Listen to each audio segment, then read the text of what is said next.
이 시간 하나님께서 우리에게 주신 말씀은요, 고린도전서 15장 9절에서 12절까지의 말씀입니다. 고린도전서 15장 9절에서 12절까지의 말씀. 제가 가지고 있는 성경 제울은 신약성경 282쪽입니다.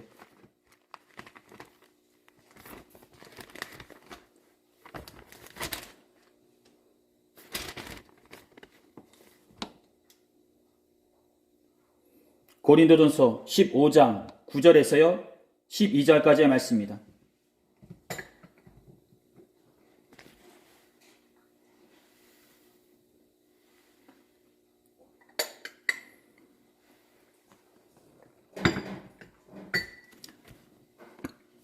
다 찾으신 줄 믿고요. 우리 제가 한 절 읽고 여러분 한 절 읽다가요 마지막 12절은요 다 같이 읽도록 하겠습니다. 고린도전서 15장 9절에서요 12절까지의 말씀입니다. 나는 사도 중에 가장 작은 자라. 나는 하나님의 기회를 받게 하였으므로 사도라 칭함 받기를 감당하지 못할 자니라. 그러나 내가 나된 것은 하나님의 은혜로 된 것이니 내게 주신 그의 은혜가 헛되지 아니하여 내가 모든 사람보다 더 많이 수고하였으나 내가 한 것이 아니요 오직 나와 함께 하신 하나님의 은혜로라. 그러므로 나나 그들을 인하 이같이 전파하매 너희도 이같이 믿었느니라. 그리스도께서 죽은 자 가운데서 다시 살아났다 전파되었거늘 너희 중에서 어떤 사람들은 어찌하여 죽은 자 가운데서 부활이 없다 하느냐. 아멘. 오늘은 여러분들과 부활절을 맞이해서요 부활, 삶의 변화라는 제목으로 다 같이 하나님의 말씀 나누도록 하겠습니다. 우리 말씀 나누기 전에 앞뒤 좌우로 마음과 정성을 모아서요 예수님의 이름으로 축복의 인사 나누도록 하겠습니다. 오늘은 이렇게 축복하였으면 합니다. 부활하신 예수 그리스도와 함께 하시기를 두 손 모아 소원합니다. 부활하신 예수 그리스도와 함께 하시기를 두 손 모아 소원합니다. 부활하신 예수님과 함께 하시기를 두 손 모아 소원합니다. 말씀 나누도록 하겠습니다. 2000년 전 예수 그리스도는 십자가에 못 박혀 돌아가셨습니다. 그리고 사흘 만에 부활하셔서 사랑하는 제자들에게 당신의 모습을 보여주었습니다. 먼저 무덤에 찾아온 막달라 마리아에게 천사를 통하여 부활의 증거를 전하시고요. 모든 일을 접고 고향으로 내려간 베드로에게 부활하신 몸으로 나타나 다시 한번 사명을 재확인시켜 주셨습니다.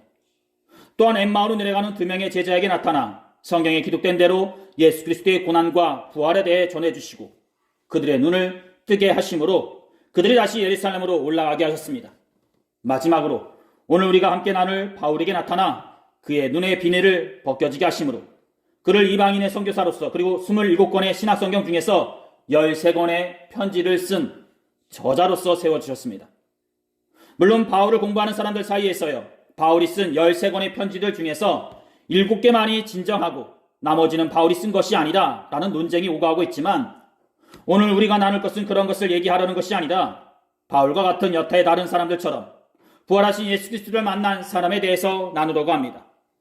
그렇습니다. 막달라 마리아나 엠마오로 내려가는 두 명의 제자나 베드로 그리고 예수님의 손목과 발목에 손을 넣어보지 않고서는 부활하신 예수님을 믿지 않겠다는 도마나 또한 그리스도인들을 박해했던 바울처럼 이들에게는 하나의 공통점을 가지고 있었는데요. 그것은 바로 그들은 부활하신 예수님을 만남으로 변화되었다는 것입니다. 즉 근심과 절망에 빠져있던 마리아에게 기쁨과 환희에 찬 자로서 변화시켜 주었고요. 좌절과 절망, 죄책감에 고향으로 내려가 고기를 잡던 베드로에게 소명과 확신으로 변화된 자로서 변화시켜 주었고요. 또한 의심이 많던 도마에게는 믿음의 선포자로서 마지막으로 그리스도인들을 박해했던 바울에게는 복음을 위해 목숨까지 내어놓았던 이방인의 선교사로서 또는 사도로서 변화시켜 주셨다는 것입니다. 그렇습니다. 바울 그는 바리새파 소속의 상류 가문 출신으로 당시 사회적으로 특권층에 해당하는 사람이었습니다. 또한 그는 남에서부터 로마 시민권을 가지고 있었기에 여타의 다른 이방인들이나 유대인들이 함부로 다룰 수 있는 그런 사람이 아니었습니다. 그것에 대한 예로 사도행전 22장을 볼 수 있는데요. 거기에서 바울은 자신은 태어날 때부터 로마 시민이었다라고 얘기하게 되고요. 이에 그를 결박하려고 했던 천부장은 이를 알고 그를 두려워 여기게 되었다고 하였습니다. 그렇습니다. 이를 통해 알 수 있듯이 그 당시 그가 가진 특권이 어떠하였는지를 짐작한다 볼 수 있을 것입니다. 또한 이것으로 끝나는 것이 아니라 당대 최고의 율법사인 가말리엘의 제자였다는 것으로 보아 바울이 가진 특권과 자격이 함부로 넘볼 수 있는 그런 자리가 아니었음을 우리는 알 수 있게 됩니다. 그렇습니다. 그는 현 시대로 따지자면 권력자의 친인척 관계이자 옥스퍼드나 하버드 대학교를 나온 장래가 촉망받는 엘리트 집안의 수제자였다라고 보시면 될 것입니다. 그런데 안타까운 것은요, 그런 수제자가 예수님을 몰랐다는 것입니다. 아니, 더 정확하게 얘기하자면 예수님을 모르는 것이 아니라 예수님 믿는 사람들을 잡아들이는 일을 하였던 사람이었다라는 것입니다. 그는 철저한 유대인이었기에 그의 입장에서 예수님을 믿는 사람들은 이단으로 보였을 것입니다. 갈라디아서 1장 13절에서 그는 자신의 지난 날을 이렇게 얘기합니다. 나는 유대교에 속한 사람이었습니다. 나는 하나님의 교회를 몹시 박해하였을 뿐만 아니라 아예 없애버리려고까지 계획했습니다. 나는 나와 나이가 비슷한 다른 유대인들보다 더 열심히 유대교를 믿었습니다. 또한 그 누구보다도 조상들의 전통을 지키는데 열심이었습니다. 라고 말이죠. 그렇습니다. 이렇듯 그의 고백에서도 알 수 있듯이 그는 철저한 유대인이었기에 예수님을 믿는 그리스도인들을 몹시 싫어하였다는 것입니다. 왜냐하면 유대인들이 믿고 있는 하나님은 여호와 하나님 한 분이시고요, 그들이 알고 있는 대스승님은 그 옛날 이스라엘 사람들을 출애굽시켜 주시고 시내산에서 십계명을 받으신 모세 선생님 한 분이시기에 이런 관점에서 그리스도인들을 보게 된다면 그야말로 자신들이 가지고 있는 신앙과 전통에서 크게 어긋나는 자들이었기 때문이었습니다. 어떻게 하찮은 목수의 아들이 메시아가 될 수 있고요, 자신보다 못 배운 그 예수가 어떻게 유대인들의 스승이 될 수 있겠냐라는 것입니다. 그렇습니다. 그나마 여기까지는 어떻게든 들을만 합니다. 하지만 어떻게 죽은 사람이 다시 살아날 수 있겠냐라는 것입니다. 그것도 십자가에서 아주 처참하게 죽은 사람이 말이죠. 성경을 보시면 아시겠지만 당시 바리새인들은 부활과 천사를 믿었지만 반면 사두개파 사람들은 부활도 없고 천사도 없다 하였습니다. 이런 유대인들 사이에서도요, 천사가 있냐 없냐, 부활이 있냐 없냐 얘기하는 판국에 거기에다 대고 나사렛의 예수가 다시 살아났고 그가 메시아라고 얘기하고 있으니 이는 그야말로 목숨을 걸지 않고서는 못할 말인 것입니다. 완전 유대인이다 자부하는 바울이 그리스도인들을 박해하는 것은 어쩌면요, 그 시대의 그 현상과 그가 받은 교육으로 보았을 때 당연한 행동인 것입니다. 예수님의 제자들도 부활하신 모습을 보기 전까지는요, 서로 예수님이 하나님의 아들이었나? 라고 의심하고 있는데 하물며 바울의 입장이야 그리스도인들을 이단으로 보는 것은 당연한 모습인 것입니다. 하지만 이렇게 열정적이고 열심적으로 그리스도인들을 박해했던 사람이 한순간에 뒤집어지는 경험을 하게 되는데요, 그것은 바로 그리스도인들을 잡으러 다메섹으로 가는 길에 부활하신 예수님을 만난 일이라 볼 수 있을 것입니다. 그렇습니다. 그가 다메섹에 가까이 이르렀을 때에 그는 갑자기 하늘에서 밝은 빛을 보게 됩니다. 이에 바울은요, 꼬꾸라지고 떨리는 목소리로 얘기하게 됩니다. 주님, 누구십니까? 라고 말이죠. 이후 그는 그리스도인들과 만나는 자리에서 또한 자신을 소개하는 그 자리에서 다메섹에서의 부활하신 예수 그리스도의 이 체험을 은혜라고 얘기하게 됩니다. 그러나 내가 태어나기 전부터 하나님께서는 나를 따로 세우셔서 은혜로 나를 부르셨습니다. 바로 갈라디아서 1장 15절에 기록된 내용입니다. 그리고 고린도전서 15장 10절에서는요, 이렇게 얘기해주고 있습니다. 나는 사도 중에 가장 작은 자라. 나는 하나님의 교회를 박해하였으므로 사도라 칭함받기를 감당하지 못할 자니라. 그러나 내가 나된 것은 하나님의 은혜로 된 것이니. 다메섹 사건 이후 바울은 하나님의 은혜 가운데 쓰게 복음을 전하는 사도로서 쓰임을 받게 됩니다. 그는 이 은혜 체험을 한 후 자신을 맨 나중에 만삭되지 못하여 난자라 칭하게 됩니다.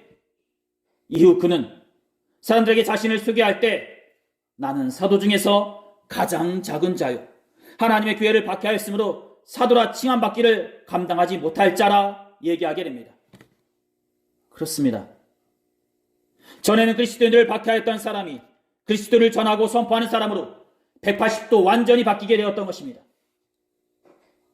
아마 그 당시에 오랜만에 바울을 만난 사람이 있었더라면 그의 이 변화된 모습에 굉장히 당황스러웠을 것입니다.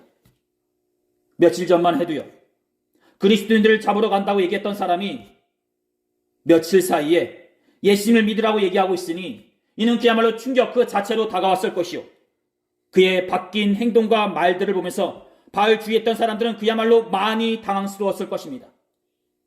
무엇이 그를 이렇게 만들었고요, 무엇이 그를 박해자 사울이 아닌 믿는 바울로 만들었을까? 사람들은 모두 다 이렇게 얘기할 것입니다. 그렇습니다. 바로 부활하신 예수님과 만난 사건, 그 사건이 그를 이렇듯 새로운 존재로 변화시켰다고 얘기할 수 있을 것입니다. 사랑하는 성도 여러분, 우리는 살아가면서 많은 사람들을 만나곤 합니다. 심지어 하루의 일정을 살펴보아도 우리가 만나고 거쳐간 사람들이 적지 않음을 보게 됩니다. 우리의 일주의 삶을 살펴보아도 심지어 우리의 하루의 삶을 살펴보아도 말이죠. 예를 들어서 저만 살펴보아도요, 평일에 새벽에 눈을 뜨자마자 사모님을 보게 되고요, 먼저 새벽 예배를 드리러 가는 길에는 항상 그 시간에 그 장소에서 거쳐가는 이름 모를 몇 분의 분들을 보게 됩니다. 항상 그 시간대 직장이나 여러 가지 문제 때문에 그 시간에 항상 그 장소에서 보게 되는 몇 분의 분들이 계십니다. 그리고 예배를 드리고 집에 와서는요, 어머님과 아버님을 보게 되고요, 출근하여 교회에 오거나 그날 회의라로 있는 날이라면 몇 분의 목사님들과 권사님, 집사님들을 보게 됩니다. 그런데 그 몇 분의 분들과 얘기를 나누다 보면 그분들의 말이거나 행동들이 그날 저에게 영향을 끼치지 않겠냐라는 것입니다.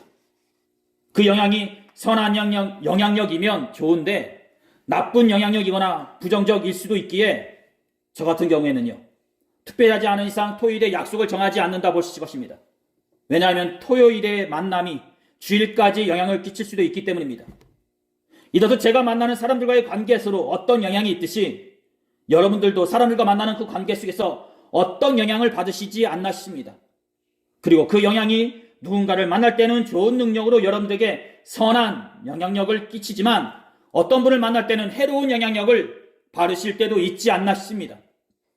이렇듯 우리가 만나는 관계 속에서도요, 우리에게 지대한 영향력을 끼치는데 하물며 죽었다가 다시 살아나신 예수 그리스도를 만나게 된다면 우리는 어떤 영향을 받겠냐는 것입니다. 말 그대로 부활이라는 뜻의 아나스타시스, 즉 일어서다, 세우다 라는 뜻과 같이 우리가 앉아있는 우리의 삶의 그 현장에서 일어서 세워지게 되지 않겠냐라는 것입니다. 말 그대로 강도의 차이는 있겠지만 성전에 앉아있던 안진뱅이가 베드로의 나사렛 예수 그리스도의 이름으로 일어나 걸어라 라는 그 말 한마디에 자리에서 일어섰던 것처럼 부활을 목격한 사람들 또한 이런 경험을 하지 않겠냐는 것입니다. 즉 우리의 삶을 움직일 만큼의 영향을 받지 않겠냐는 것입니다. 사랑하는 성도 여러분, 오늘 본문 10절의 말씀을 보게 되면요, 은혜라는 말이 한 구절에 도합 3번이나 나온다는 것을 보게 됩니다. 나된 것은 하나님의 은혜요, 내게 주신 은혜, 함께 하신 하나님의 은혜. 이는 자신이 생각해 보아도요, 즉 바울 자신이 생각해 보아도 자신이 이렇게까지 변한 것이 놀랍다는 뜻인 것입니다. 내가 봐도 내가 이렇게 변한 게 참으로 할 말이 없다. 너무나 놀랍다. 자신이 생각해도 그리스도인을 받게 했던 자신이 그리스도인이 되고요, 나아가 비그리스도인들을 위해 복음을 전하고 있으니 이는 결코 자신이 생각해 보아도 그 어떤 노력이나 자력으로도 할 수 없는 오직 하나님의 은혜로밖에 표현할 수 없는 변화였다라는 것입니다. 이것을 무엇으로 얘기하랴? 하나님의 은혜로밖에 얘기할 수 없다라는 것입니다. 그렇습니다. 이렇듯 부활은 우리가 하나님의 은혜라고 밖에 말할 수 없는 변화스러움을 가져다 줍니다. 인간의 자력이나 그 어떤 노력으로도 안 되는 오직 하나님의 은혜로밖에 표현할 수 없다는 것입니다. 사랑하는 여러분, 우리는 부활이라 하면 2000년 전 예수께서 무덤에서 나온 그 사건만 기억하곤 합니다. 그리고 그 시대에 그 자리에 있었던 사람들에게만 그 부활을 경험하였다 얘기하곤 합니다. 맞는 말입니다. 다 맞습니다. 하지만 이는 한편으로 부활은 2000년 전에 있었지 지금은 경험할 수 없는 머나먼 판타지 소설처럼 들려지기도 하기 때문에 그렇습니다. 우리에게 부활이란 1년에 한 번 바로 부활절날 강단에서 선포되는 말씀으로서만 부활의 사건을 되새기게 되고요, 예수님이 부활하셨기 때문에 하나님이 되고 기독교가 생겼다라고 얘기하곤 합니다. 하지만 부활은요, 단순히 2000년 전 예수께서 무덤에서 나온 그 사건으로서만 머무르는 것이 아닙니다. 부활은 예수께서 죽음을 이기시고 다시 살아나셨기 때문에 어느 날 언젠가는 우리도 다시 살아날 것으로만 머무르는 것이 아닙니다. 부활하신 예수님은 예수님의 몸에 향료를 바르고자 무덤에 찾아갔던 막달라 마리의 악에서만 머무는 것이 아니라 그렇다고 고향으로 내려가 고기를 잡던 베드로에게서만 머무르는 것도 아닙니다. 부활은 지금 현재 여러분들에게 일어나야 하는 것이 부활이고 지금 현재 여러분들에게 일어나고 있는 것이 부활인 것입니다. 부활은 죽어있는 이 세계와 세상 가운데 죽음의 자리에서 생명의 자리로 옮겨지는 것이 부활이고요. 앉아있는 모습에서 일어서는 것이 부활인 것입니다.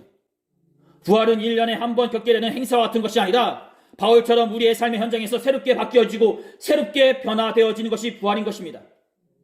부활은 강렬한 쓰나미처럼 우리에게 다가와 예전의 나의 모습에서 새로운 나로 변화되는 것이 부활인 것입니다. 그 옛날 모세가 시내산에서 여호와 하나님과 함께 거닐다 산 밑으로 내려왔을 때에 그의 얼굴에서 광채가 났던 것처럼 부활은 우리 안에서 생명의 광채가 나는 것이 부활인 것입니다.